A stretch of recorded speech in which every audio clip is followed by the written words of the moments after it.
দেখো আমার বাগানে হিবিস্কাস জবা ফুলের গাছ, কত জবা হয়েছে দেখেছো? কোনো বেশি যত্ন করতে হয় না, একটু জল দেয়া, একটু চায়ের গুঁড়ো দেয়া, ব্যাস। চা পাতার গুঁড়ো, যেটা ফেলে না দিয়ে ধুয়ে শুকিয়ে আমরা দিতে পারি।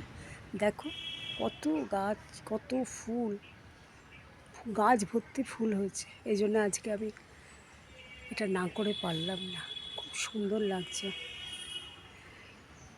এটার নাম হচ্ছে লঙ্কা জবা।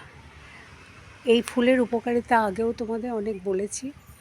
এমনি যে হিবিস্কাস যে ফুল ফোটে সাধারণত, আবার এই লঙ্কা জবাও কিন্তু একই গুণ এতে।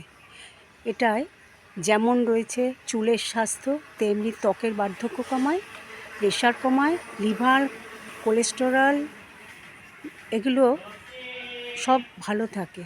আর জবা ফুল নিয়মিত খেলে ইউরিনের মাধ্যমে টক্সিন পাস হয়ে যায়। ডায়াবেটিস, প্যানক্রিয়াস সব কিছু ভালো থাকে। এতে অ্যান্টিঅক্সিডেন্ট আছে প্রচুর পরিমাণে। এটাকে মেডিসিন হিসাবে খেতে পারো। এগুলি নিয়ে শুকিয়ে গুঁড়ো করে একটা এয়ারটাইট বক্সে রাখতে হবে। তারপর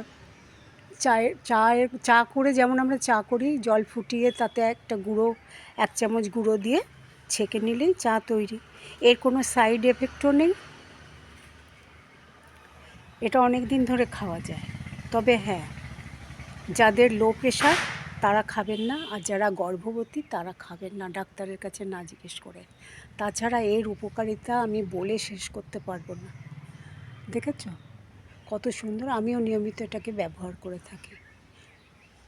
স্কিনের সৌন্দর্য বাড়ায়, চুল পড়া কমে, তারপর তোমার সৌন্দর্য বাড়ার বার্ধক্য কমায়। নমস্কার। ভালো লাগলে একটা সাবস্ক্রাইব করো আর একটা লাইক দিও।